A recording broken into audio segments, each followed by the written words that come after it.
Ever wondered what it's like to buy or sell real estate and you thought to yourself, it sure would be nice to have like a little guide or some kind of roadmap that provides a basic understanding of the steps involved from beginning to end? Hi guys, my name is Eric Sliger with Oregon First Realtors, and today I am going to provide you with that little guide. So if you'd like to see this or be able to print it off, I will post this on my Facebook social media page for you in JPEG format. If you want it in PDF format, just hit me up, and I'll put my contact information in the links below, but just hit me up with a DM or an email or even a text message with your email address, and I'll be happy to send that. Now, that said, one thing I want to highlight is that while this will provide a good, solid understanding of the steps involved, in no way, shape, or form is it going to cover, all the laws, rules, and regulations as it relates to buying and selling real estate all over America. Obviously, I'm with Oregon First Realtors, so I'm here in the state of Oregon. But I want to highlight that because I think that there is a common misconception out there that buying and selling real estate is really little more than just a buyer going to a bank or going to a lender and getting a pre-approval for a certain dollar amount and going shopping, or a seller just slapping a for sale sign in the yard and that's it.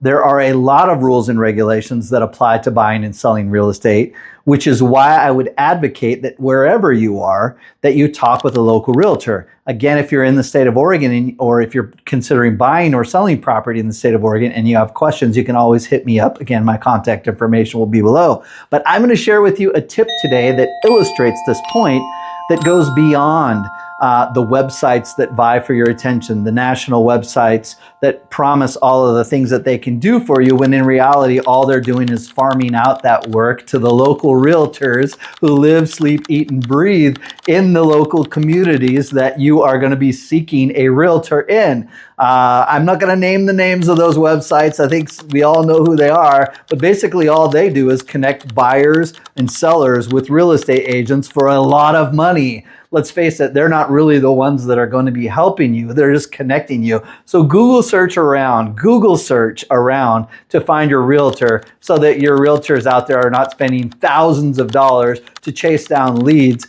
to just work with other people who are already local in their communities. And also reach out to us because we can provide you with nuanced information that's really relative to the communities that you're looking at. Because why? For a lot of us, like here in the state of Oregon, I not only am a realtor here, I grew up here. I've lived almost all of my life here with the exception of moving around for a few years, trying to find my way. All right, that said, I'm veering off the path, but let's get back on the path. So let's get to the tip that I want to share with you to illustrate why you need to talk with a local realtor.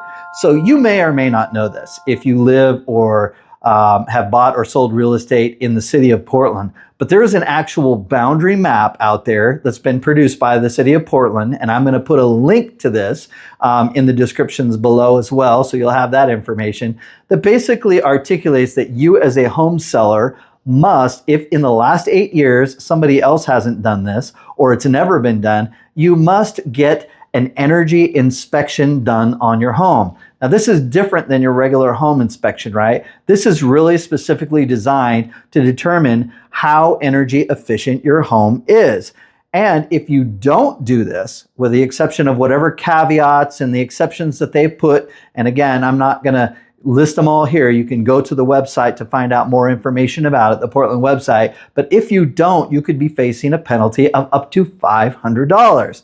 Now, if that's news to you, then that is really why I wanted to use that tip and that example to illustrate why you want to work with a local realtor, because they are going to know some things that are going to save you some headaches potentially in the future and help make your real estate transaction that much more smooth. All right. That said, if you haven't already, please consider subscribing. It costs you absolutely nothing, and it really helps me do what my life's mission is, which is to help people buy and sell real estate and make the transaction and help them achieve their goals as smoothly as possible. So please don't forget to subscribe. Also, if you would like, share this video, and you would comment if there's any other videos you'd like me to make about certain topics about real estate, especially here in the state of Oregon, please let me know in the comments below, or you can always drop me a DM. All right, that's it, everybody. Thanks so much for watching. Until next time, we'll see ya.